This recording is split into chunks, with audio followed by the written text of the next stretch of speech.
It's the show that doesn't end. Yes, it goes on and on, my friends. Welcome back to the fastest freaking show on MLB. Absolutely anywhere.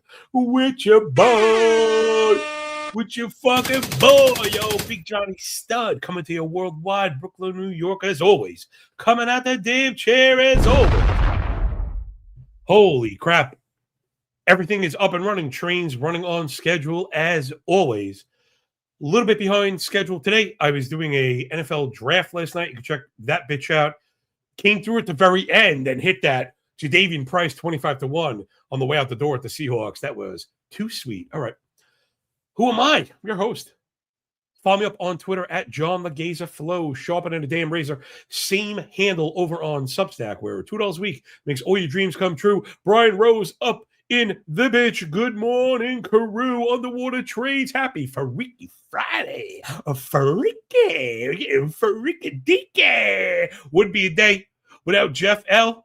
And of course, Dre Fish. What's going on? Death, taxes, sun rising in the east, setting in the west. Bears taking shits in the wood and up me up before the charismatic of dawn to bring in his bed, bitch. All right. Enough of the freaking intros. Support good people doing good work. If you like this show and all the shit, support it so we can keep doing it for fucking everybody. All right.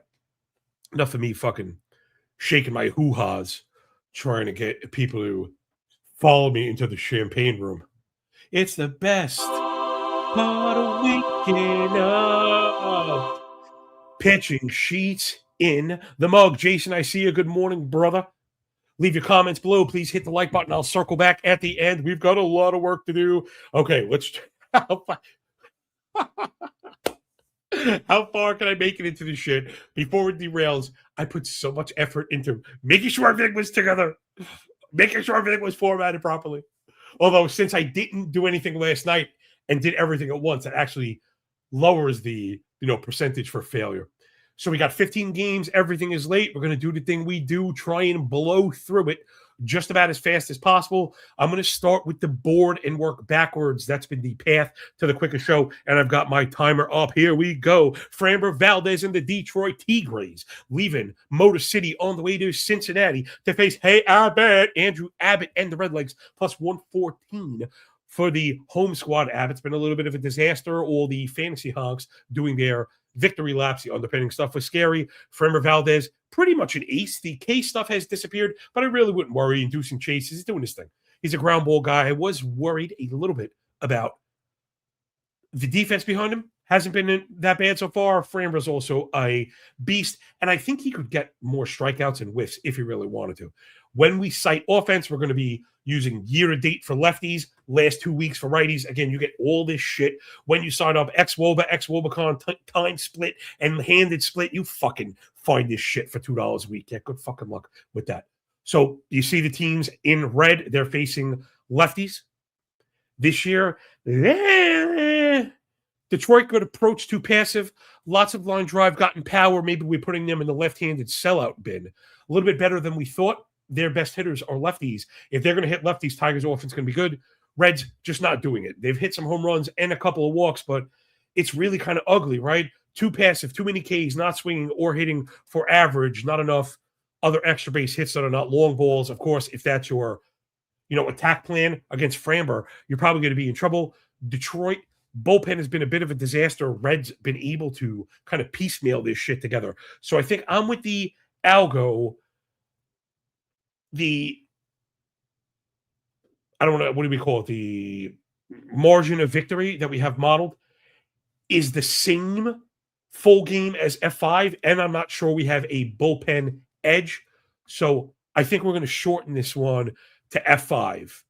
You take the shot at a push. I see like a minus 135 out there.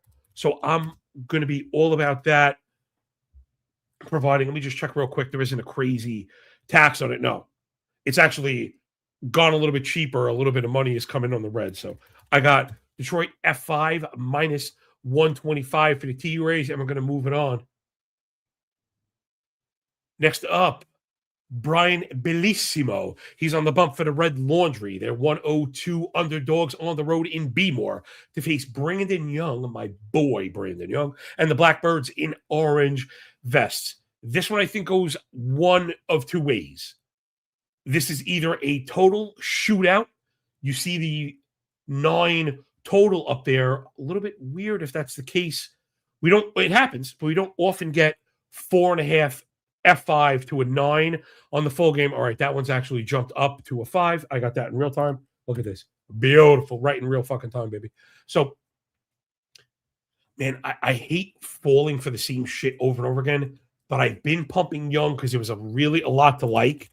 He has, what's the word? Sucked ass, in the small sample that we've seen him so far, but it's been like absolutely disastrous. I mean, guys, it's 60 innings. It's a nearly 6 ERA and 1.5 whip. He is shoving in the minors right now. When I see my guys doing the thing, 17 innings, 108 ERA, a 0.5 whip, 33K to just 5 walks and not a single home run against a shitty Boston team.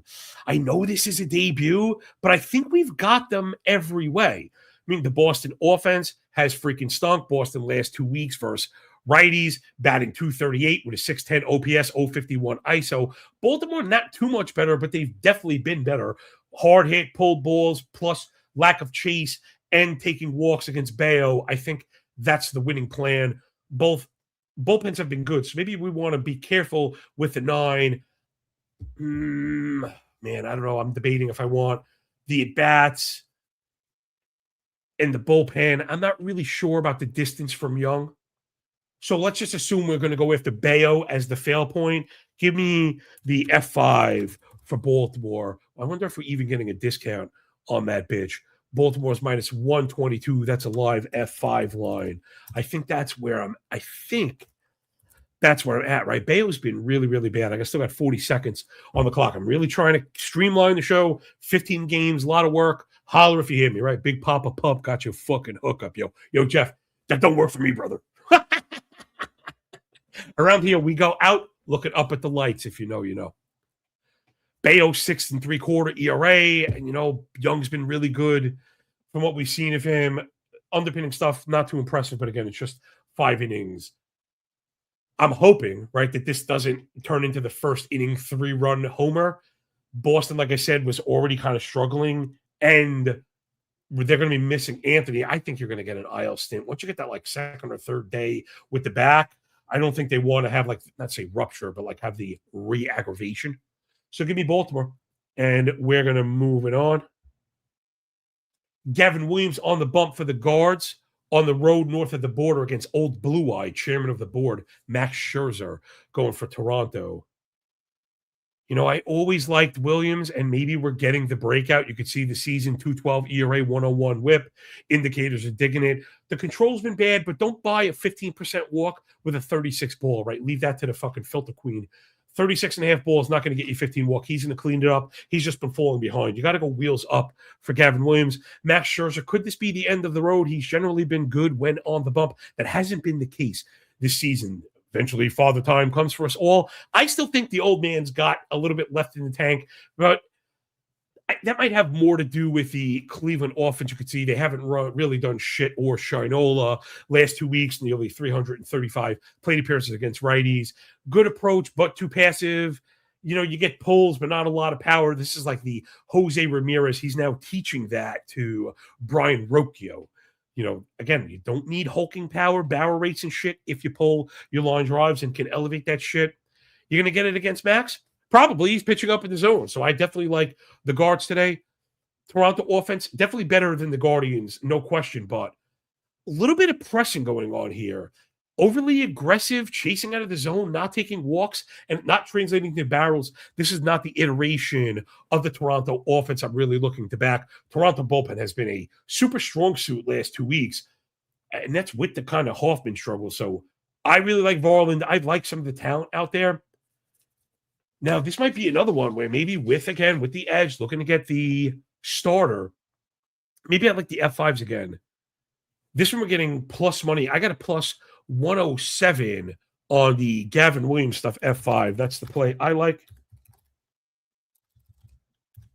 Mark in the show notes.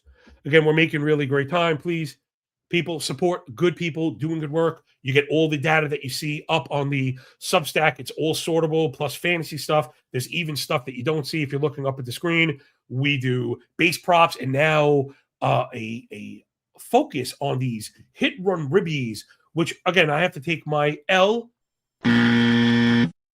overlap for the work I was doing in total bases, which are really fucking hard to cap. Again, bases are really fucking tough. That said, that little adjustment that we made to the lineups and weighing runs, I mean, I know we hit the parlay and not say that that's everything, but if you've been tracking, these are doing really well. These are doing really well. It's a much softer market too, so I would not be surprised if the hit run ribby stuff is outperforming the rest of the stuff, rest of season even.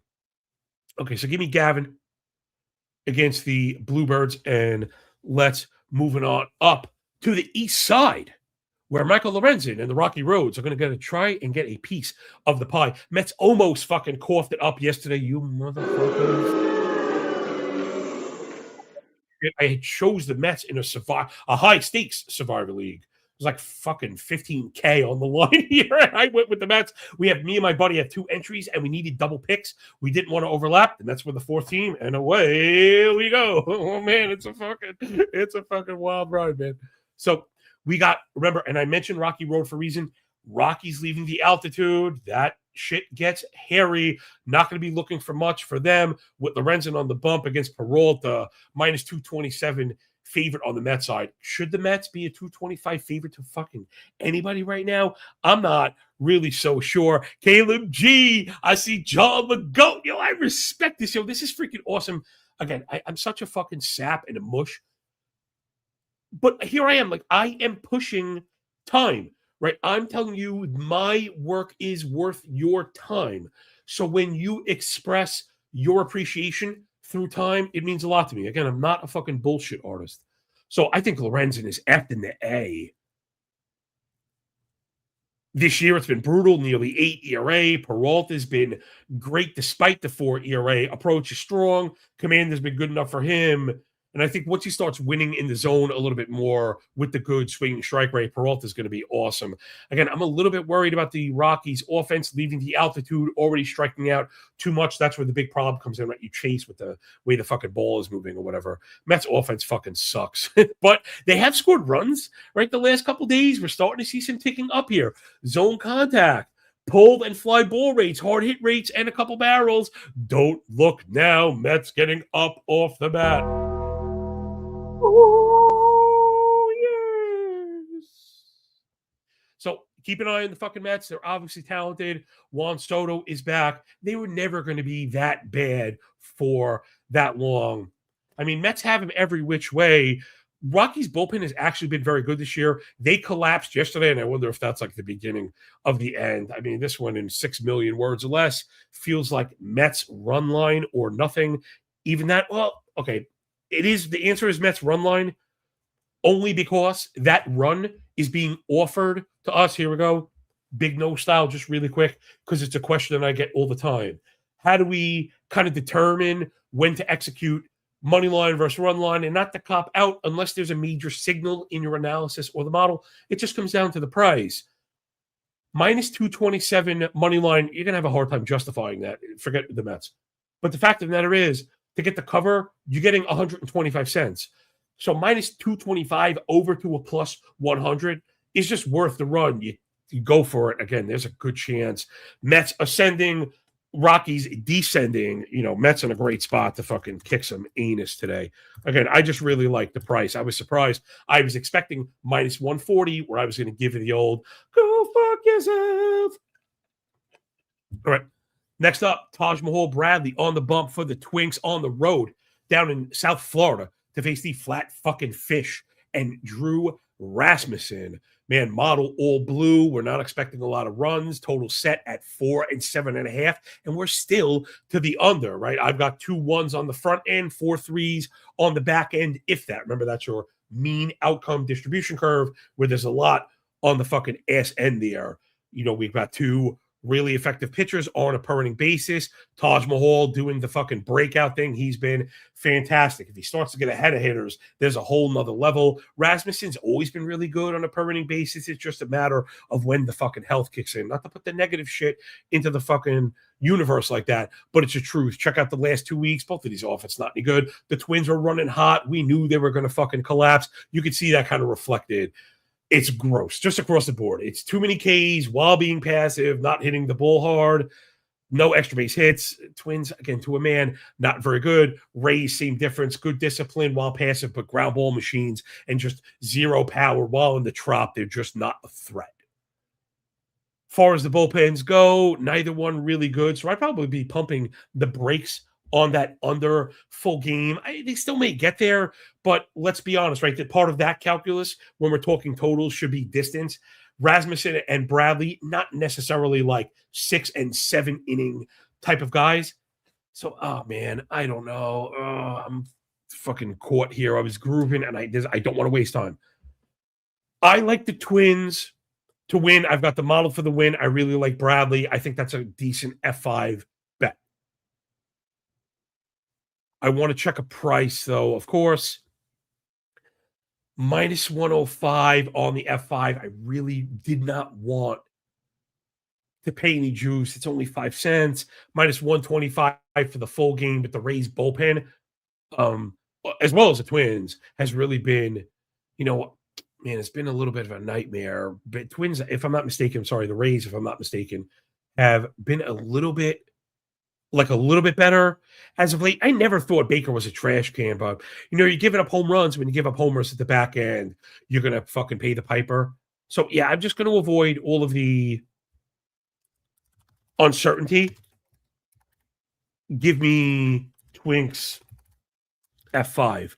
Now, not to glaze myself or jerk myself off too much, this is kind of how I envision the show. Maybe I just needed the process with the timer where starting with the algo and working backwards instead of trying to dive headlong into stats first, knowing that you're going to end up running 90 minutes and nobody wants that shit.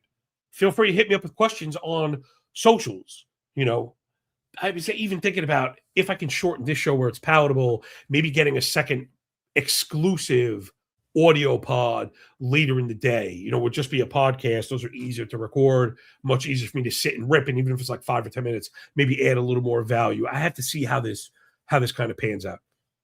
Well, me bullshitting is not helping my case. So next up, Andrew, the house painter, on the bump for the Fighting Phils, plus 125 dog down in the dirty to face Grant Holmes, his Fu Manchu, and the fucking Bravos. They're minus 145 at the crib. Now, I've been a painter stan. I like the pedigree and the big potential, plus the Tommy John honeymoon phase, right? He's in that N+2 mode. So the command has been good, right? The walk rate is at 5 this year, which is kind of what we hope for, but the swinging miss is non-existent and he's falling behind. It's been a little bit of a disaster. I do think Painter will correct course. I'm worried he gets yoked today. The Braves offense has been freaking awesome. Painter is up near that 89% zone contact rate. And if you're going to be in zone against these Braves, you're probably going to pay the piper. I'd imagine Braves L7 is really strong. It is. I'd imagine L14 v righties is as well. Braves like a top 3 right-hand hitting team right now. Last 2 weeks, 336 PAs. They're number 2 in home runs, top 3 in average, BABIP, OBP, slug, OPS, and ISO. I know BABIP is not really something to brag about. However, right, but. Wait a minute. When it's lift plus line drives, pulled, elevated barrels, those things have very high BABIPs. So Braves really doing everything, not taking walks, the chase rate in check, being really aggressive. This is the Braves team we were looking for. Hopefully they get Michael Harris back.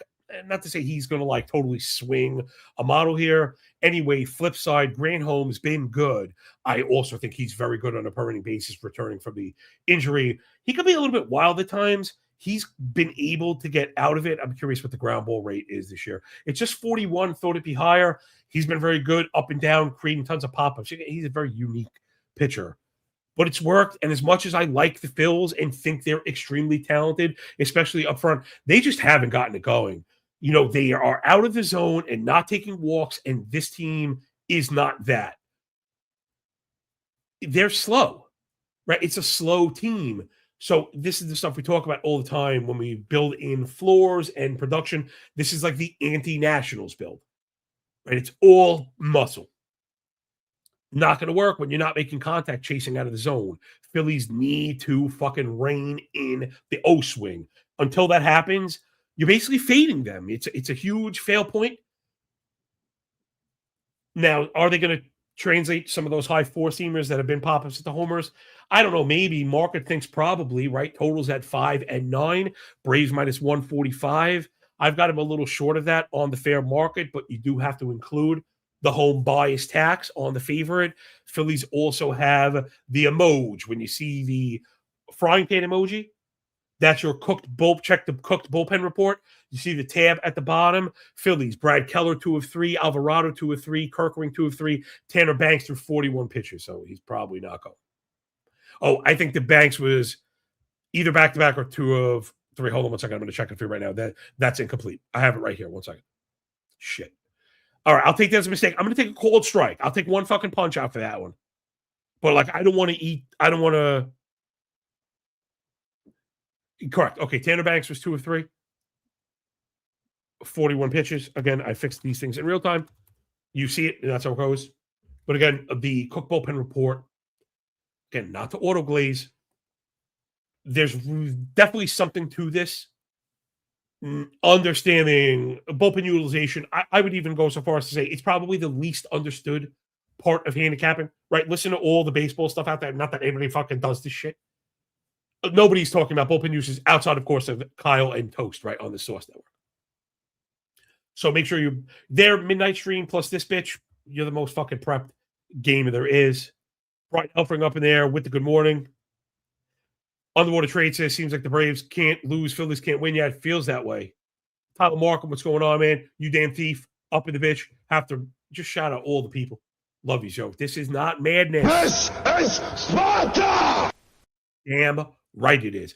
So I like the Braves to win, especially with the emoji going on. Man, my call is the team total. I'm assuming it's 4.5. I mean, Braves have just been scoring like crazy. Maybe I just put the Braves win. I don't know. I'm worried. It's like I have the Phillies modeled so low, it's making me nervous. That because I think the Braves get to 5. All right, I'm going to just put team total now. I don't have all the pricing and stuff. I've been tripping myself up trying to find that stuff in real time. So before I post the show pick, I'll kind of make a determination. Again, it has to do with price. If the money line is 140, if the team total is also 140, I might like to win because I think the Braves have a major edge in the back end of the game. But if it's not, like if the team total is a minus 110, I'd probably rather go that route and eliminate the variables, part of what we're always looking to do. Next up, you say Kikuchi. I say my man's a fucking gas can and should probably reinstitute whatever the fuck they were doing in Houston, unless they were cheating. Kikuchi's on the bump for the Halos, minus 105 against my guy, Noah Cameron, and the Royals with cheese, man. I really liked Cameron. I thought there was a little bit more under there. It's been really brutal. Now, I'm finding myself, you know what I think I think it may have just happened. I'm finding myself deferring to 2026 only. So I think we're going to make the change starting tomorrow. Oh, you know what? Maybe I'll do it Monday, like a fresh week. We will have 2025 stuff up. I will not let you down. You'll have the entire set and sheet. Maybe I'll set a filter so you could sort by team. But remember, Control F is your friend, and you could just find all the guys. But yeah, it's time to start looking. It's time to start looking ahead. I give you an idea with Cameron, who, over the 2025 sample, going back, 3.30 ERA, 1.14 whip, encouraging control and swing and miss, in zone, all encouraging stuff. This year, a lot of that, the skill-based stuff is falling apart, and that's why I'm worried, right? The chases are disappearing, the swinging strikes are disappearing. He's not getting ahead of anybody. The command and control has been good. And Kikuchi is just doing his gas can thing. He's just going to force the four-seamer in, and he's not good at spotting it, and he gives up lots of hard contact and lots of pulled, elevated balls, so he's pretty much always in trouble. However, if I'm not mistaken, the Royals are, like, atrocious at hitting lefties. We've got lefty-on-lefty violence to bring up the left-handed board. Again, where do you have like, in a second, can you get split lefty X Wobacon L14 and year to date, so we're going to have L30 when the time is right. And the reason I keep talking about this stuff is because for the stubborn, cheap bitches out there, you fucking alligator arm cheapskates, I am you. I never want to pay for anything. I created something that is so fucking valuable at the cost that even my cheap fucking ass would fucking buy it. Value your time, yo. Value your time. Seriously. The best advice I got. Angels much better versus lefties than the Royals. Angels at least doing the sellout thing, not chasing plus walks and power, right? That's how you do it. Looks like a tough matchup for Cameron. I don't trust Kikuchi, nor do I trust the Royals offense to score. So I think I'm kind of talking myself into, especially, check this out, Royals bullpen on the season, 6.29 ERA, one of the worst.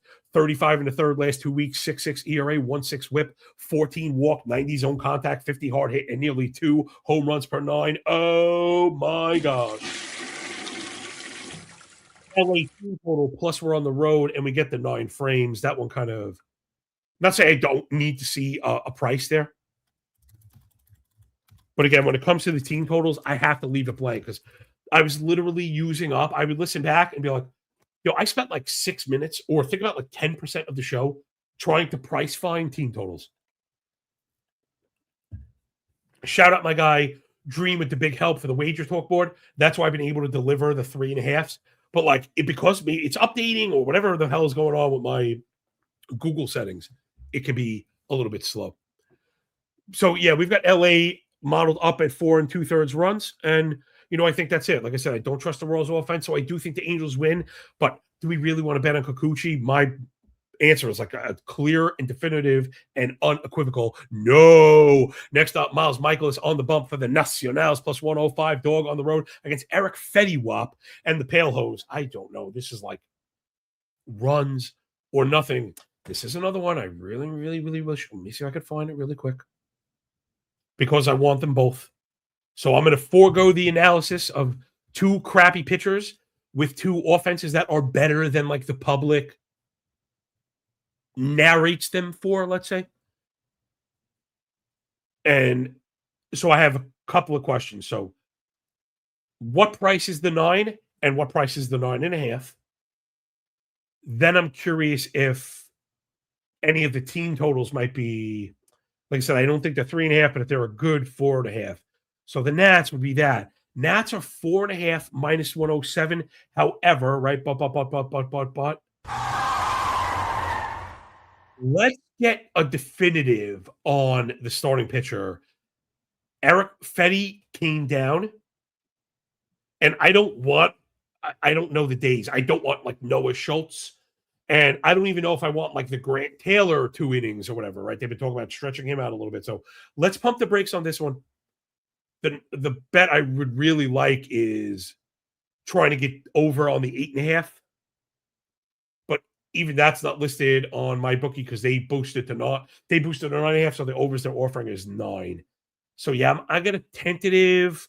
I'm going to put a tentative Nats team total. Now they're on the road, which we like. We're getting to 9 frames, which we like. We want to attack the White Sox, of course. Bullpen's been gross. We could get there no matter what. But again, if it's 2 innings of Taylor, I want to at least see like a price shift. So let's keep our heads on a swivel for the White Sox one and moving on. Next up, Yar. This one is simple, people. You don't need to bet on everything. If you like baseball, this is the game to watch, right? I'm going to have this one on whatever it is, the TV or the screen or the phone. Right, sometimes I'm working on my screen and I have my phone directly below me with it works for me. It's Skeens and it's Sheriff Woody. Minus 135 Skeens, plus 115 Woody at home. I like them both. Totals are at 7 and 3.5, so you're just not going to get any kind of love here. Are you going to find the edge? I don't think so. They're both doing the thing, both looking healthy. Skeens rocking and rolling. Both have elite command and control, can induce whiffs, get you to chase, right? That's how you win. This is how we win. And then you have two kind of underwhelming offenses. Look at the last 2 weeks. I've got them up and highlighted. Pirates getting the edge. Milwaukee kind of going into the tank. Milwaukee came out so hot. I've now flipped over to L7. And again, this is the problem. They're the team with the good discipline that tricks people because it works against them. Too much passivity without damage. I don't give a fuck if you don't strike out and don't swing and miss and don't chase. You don't swing. You don't swing. It means you're letting the good pitches go, having to offer at the bad ones so you don't K. Remember, there are 100 ways to skin a cat without skinning his ass. Underwater Trade says, can't bet on Kikuchi. You're darn fucking right. Spoon up in the bitch. He's part of that Source Network crew. Follow my guy Spoon. Also another great dude, really sharp. And there is a very small set of people who actually give a shit, right? There's a very few of us, but we actually give a shit. Spoon and Source Network being part of that, looking to add value, actually teach people, actually help people, not mislead you with fake fugazi fucking nonsense. So Spoon, I see you guys out there. I really appreciate what you're doing. He says, okay, Sox using an opener. Yeah, I thought I saw Brian Hudson as well. And then he said, respect. Yeah. Listen, boys, good. So I don't know anything about Hudson. Shit. Now you got me. Okay, just because it was on the tongue. I'm going to bring up the algo board so people could maybe keep themselves busy for a second. I said I wasn't going to fucking derail. But, squirrel. Sometimes the laser pointer goes off and I'm out of here. I'm just curious because workload matters. So, he's been okay, I guess. He's not like crazy put away stuff. Oh, Young? Okay, so the last time we saw Young, he actually went 5 innings, Spoon. I don't know if you saw that. So he went 5 innings. He threw 66 pitches. Now, the minor league game log, he's a starter. I didn't know that. Like I said, I have to look. I don't know who these guys are. He went 5, gave up 1, went 6, gave up 1, went 5 2/3, gave up 1. I would be careful with the opener. I don't know if this is an opener. I'll meet you halfway, Spoonie, if you want to call it a one-time through the order. But just to be right, I want to clarify for everybody, right? We use a lot of terms in our own kind of lingo. When I say opener, I'm never implying more than 1.1, 2 innings max. And I think you're getting at least 3. I think you're getting at least 3, barring him getting fucking shellacked. So I wonder if maybe we want to pump the brakes now on the Nats team total. Man, he's like a massive contact guy. Now I want to go back to the Nats team total because Hudson is like a 94% zone contact guy. And if you're pitching contact to the Nats right now, those have been exactly the guys who get punished, right? You need to generate whiffs against the Nats or they're going to punish you because it's pulled line drives plus speed and discipline. All right, let's move on. So Skeens and Woodruff, I think I'm calling it a wash on Pitt in Milwaukee. I don't know. My gut would say check the price on Milwaukee getting the half run F5. But frankly, to me, and just being honest, right? I'm totally honest. L for love. It's a fucking cop-out. It's because it's pretty much a tie, and I think that's like a cop-out kind of fucking win. Now, I'm curious. Sometimes around 9:30, I get the love from the MyBookie F5 board, which, again, if you're not rolling with MyBookie, I think it's the best sports book. I really do. They have the best prices. They don't fucking limit you. And they have this F5 board. Plus, now they've added alt totals. And if you do laddering, when I say the prices are better, they are. But it's at 5 cents and 8 cents. It's not. I'm not going to misframe. When we get to alt shits, if you do I don't know, strikeout ladders or reception ladders come football season, the prices are not even fucking close. You could take double fucking DraftKings. I'm serious. If you're into ladders, you need to be getting with MyBookie. And again, this is me being totally honest. If you don't have access to Bet365, I found they have the best ladder prices. They're not allowed here. I have trouble getting access to it. Thomas Reiner in the bitch. Big Johnny Stud. Love the work as always. Cheers to another day. Everybody take a bath. Yo, you guys are the freaking best, man. Really mean it. Just some fat dude fucking yelling at his computer screen about the national pastime. Appreciate everybody kind of digging the work. So I'm going to just move on from that one. It is what it is. You don't have to bet. I started with you don't have to bet everything, then spend 15 minutes talking about how we need to force something in. Anyway, Luis Severino on the hill for the Atleticos. They're down in the Lone Star State to face nasty Nate Eovaldi in the naughty jungle of love down in Texas. Minus 154 for the Rangers. Model has a pretty clean win for them, though I'm a little bit worried. I think where it's come from is the Severino splits, right? So Severino's been gross. I've been shocked how bad Eovaldi has been. Now, not to give him grace because he's my guy, but you see the velo for Eovaldi is over 94. That's always been the data point for him. Maybe there's something lingering, right? He's had tons of injuries. That said, all the disciplinary stuff across the board is really strong. Swing and miss, plus CSW, elite ball rates, first strike, chase rates. I'm not worried about him yet. That said, Athletics offense starting to click. Look at the offense versus righties last 2 weeks. You got to be careful here. I'm starting to feel like maybe this is over or nothing, though I wanted to see the Severino home split this year. And now we're really getting into small samples. You got to be careful. But when you have a ballpark that's so much of an outlier, you kind of need to know because some of these guys will have a 10 ERA at home and a 2 ERA on the road. And it's like, you have to know that, right? You have to know that. Well, he does have a 7.15 ERA at home. The bad part for Severino is his 5.4 ERA on the road. So he's been pretty much terrible. Rangers offense also been hitting well. They're striking out, missing in zone, but I don't think you're going to get that from Severino. A lot of pitch to contact. Bullpen's a little better than maybe expected. I've been straight up shocked by the Athletics, to be honest. So I think I'm coming around to an over here. That over is at 8, and maybe we could find a well-priced 7.5.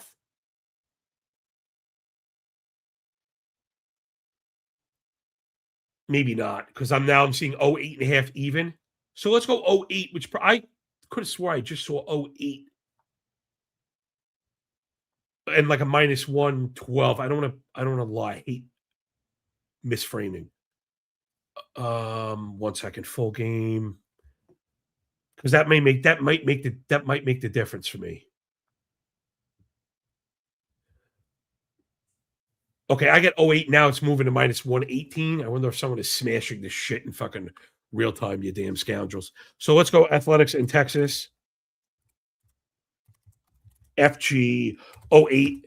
I just have a feeling like one or both of these guys fucking fail. Next up, New York Yankees and Wee Willie Warren on the bump for the bad guys. They're minus 145 favorites down in Houston to face Lance McCullers. Oh, there's the emoji. And Houston, wind blowing out, totals at, this should be a 5. Totals at 5 and 9.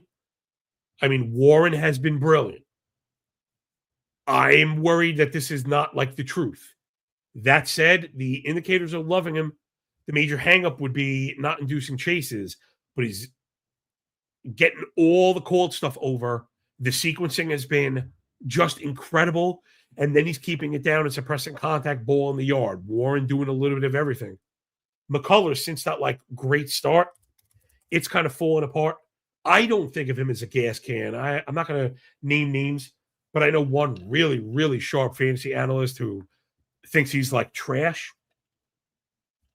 And I guess the last 2 seasons he's been, you're right, we're at a 75 inning sample of a 6.25 ERA. So I'm not trying to make him into a beast. He went 7, gave up 1. That was the money shot. 4 gave up 3. 4 gave up 3. 5 gave up 4.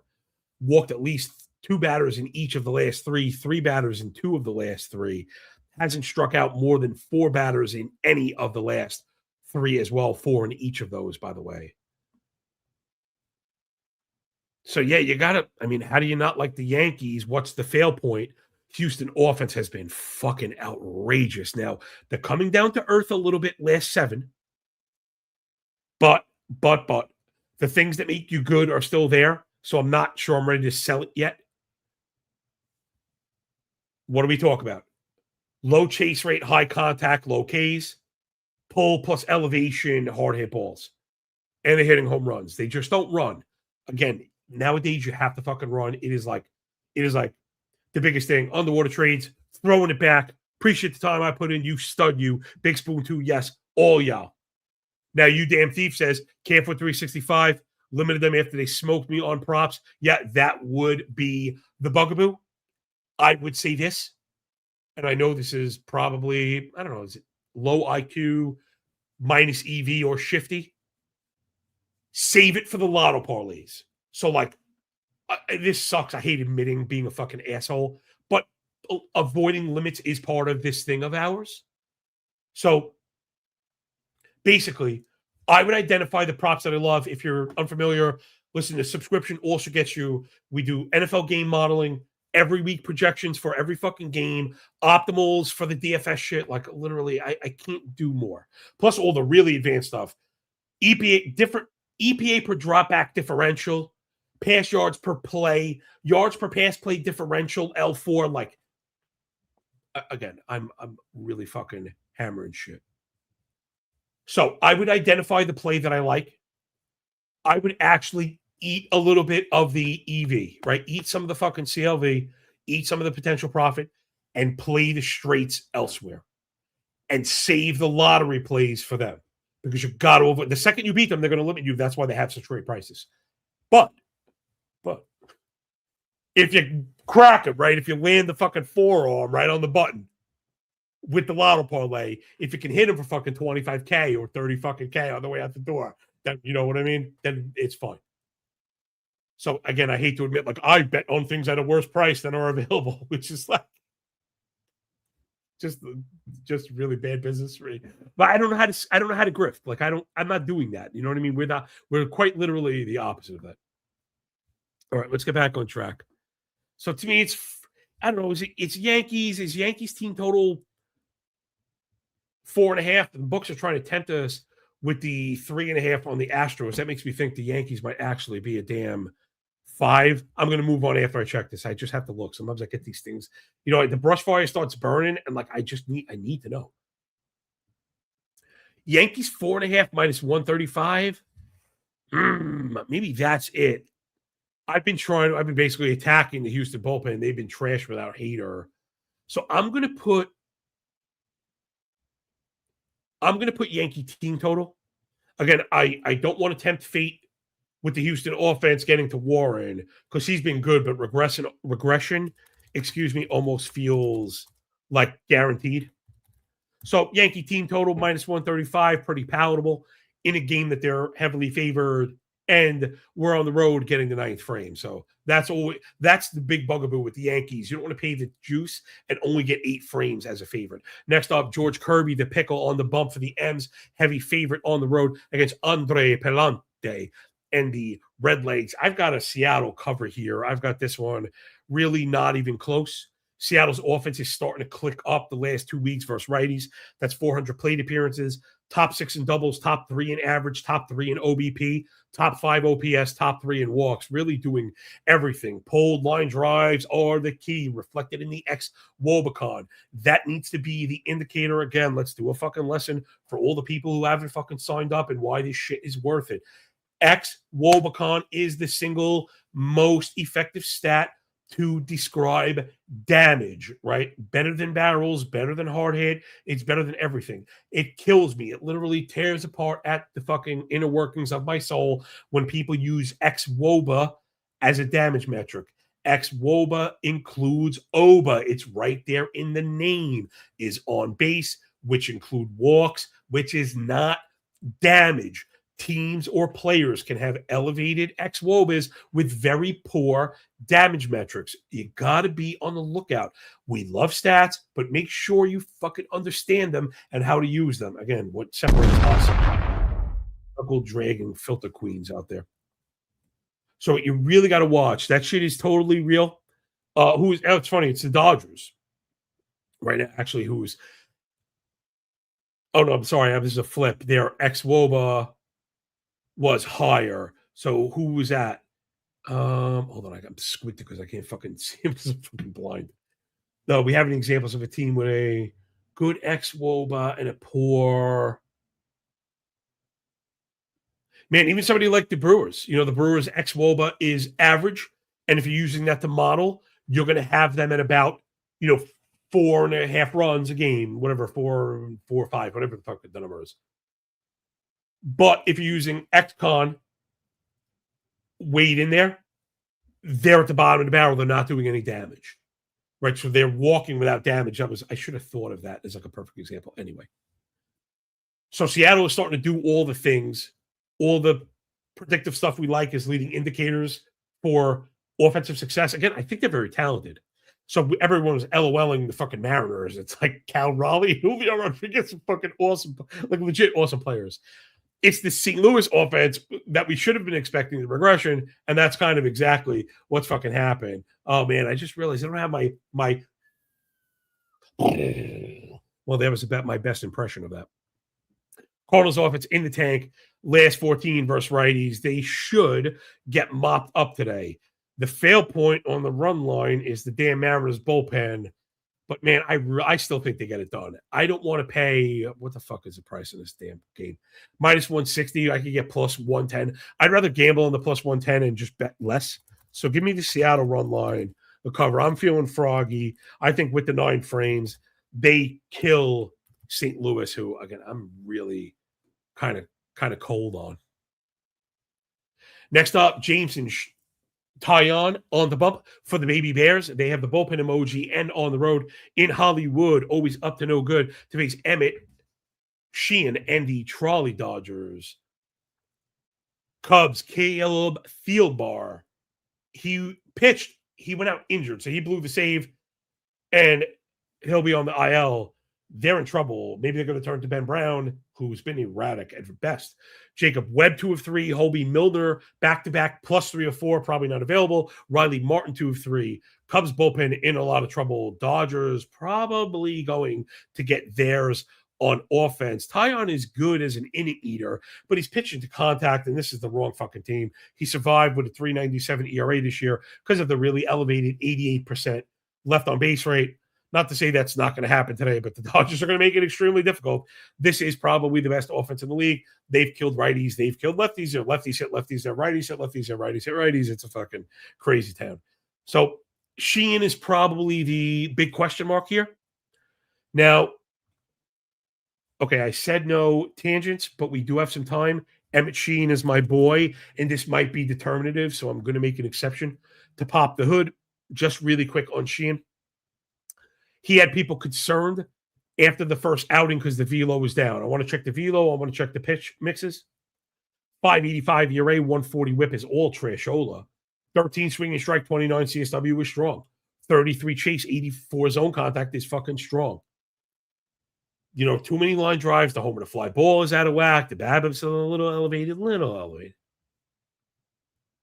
Meaning, so this hasn't been like gas can central. Again, I'm not trying to make excuses for my boy. I just think it matters. So let's get to 2025. Let me get 25 velo up. 26 velo, excuse me. And see, from what I understood, the pitch velocity returned in the subsequent starts. And that's what we're looking for. Yeah, that's the case. He was down below 94. He's been at or above. Yeah, he's at 95. Although the last start looks like it was back down. Back down to 94. That was a goodie, though. So remember what we were talking about with teams playing with velocity bands? Dodgers, of course, are very analytically driven. They would be one of the teams on that stuff, especially with all the injuries that they've had. If they start to get a hint, they could protect some of these assets, being able to afford many of them. So Sheehan went 6, gave up 3. That was versus Texas. Then he went 5, gave up 2, but that was at Colorado. Obviously, a tough place to pitch. So still getting some mixed signals. Now, as far as the secondary stuff goes, that slider is fucking filthy. The four-seamers probably be thrown too much. The movement is good, but it's good. It's well above average both ways, X and Y coordinates. but it's not overwhelming to compensate for 94 velo, which is not crazy. He does have good extension and good spin. Again, everything is above average. I don't like the usage, and he's not inducing whiffs with the changeup. The reason I keep going on and on is I've been digging the Cubs offense. You could see that reflected last 2 weeks v righties. And if I'm not mistaken, L7 for the Cubs, they've been bananas. 159 WRC plus, WOBA north of 400 as a squad, batting 314 with a 927 OPS. Like, if you're going to miss with fastballs, they're going to punish you. So I'm not paying the Dodger tax today, right? I think that's my starting point. So to me, this feels like scoring or nothing. I would have loved to get sneaky with the Cubbies. But, man, I don't love Tyon, and I'm worried about the bullpen emoji. Again, all this stuff is pretty much priced in, totals at 5 and 9.5. So I'm going to pass on this one. It's a little too – everything's just a little too high. Market's a little too short for me. Next up, last but not least, this has to be a new record. We're going to get in all 15 games comfortably under the hour mark, with a couple of derailments and some fucking butt jokes. Who's better than us? Sandy Alcantara on the bump for the Miami Marlins. Minus 115 down in San Francisco to face Adrian Houser. Is that price wrong? Okay, hold on one second. Stupid face engaged. What? What? Okay, so take all your favorite fucking old school boomer adages. This line is fishy. This makes no sense. The book knows something we don't know. I am in like a literal sense of shock here. Sandy Alcantara looks phenomenal. N+2 honeymoon phase. Strikeouts not so great. Everything else is awesome. He's up there hammering the zone, getting called stuff over, getting ahead, then dropping the hammer for a fucking weak ground ball. Flip side, Adrian Houser has been shit on offense. Miami significantly better than the Giants. I mean, I guess the last 2 weeks, we've seen a little bit of a drop off. But like, I'm going year to date all the way on this one. The Giants have a 79 WRC plus. I mean, they're last in steals. They're last in homers. They're last in OBP. The Giants' offense blows. And it's not like L7. They've been great. 82 WRC plus, last 7, not very good. Marlins a little bit better. The approach has been good. They've been a really good contact team. They just put Stowers back into the fold. I am legit in shock on this one. And obviously this is half tongue-in-cheek. But if I ever had a fucking 2,000 unit mega whale lock, it's the Marlins to win at minus 118. I am going to go so far as to say, I mean, this is the biggest disparity we've had all season on a favorite. This is the biggest I can remember. Again, we talk about Fairline price and how I use the model mathematically and don't give you my own. My own, this is like minus 145, not minus 115. So run to the window to fucking smash the Marlins. I mean, we're going to lose this one. There's no way we win this game. Jaybird, Marlins all 2.5, Dodgers, Cubs, both teams to score 2. Mariners 2.5, all TT, another player like plus 149. Jaybird up in the bitch. And Jeff says, that works for me, brother. The Hogan documentary is out. I don't know. Whatever. It was okay. I don't know. Whatever.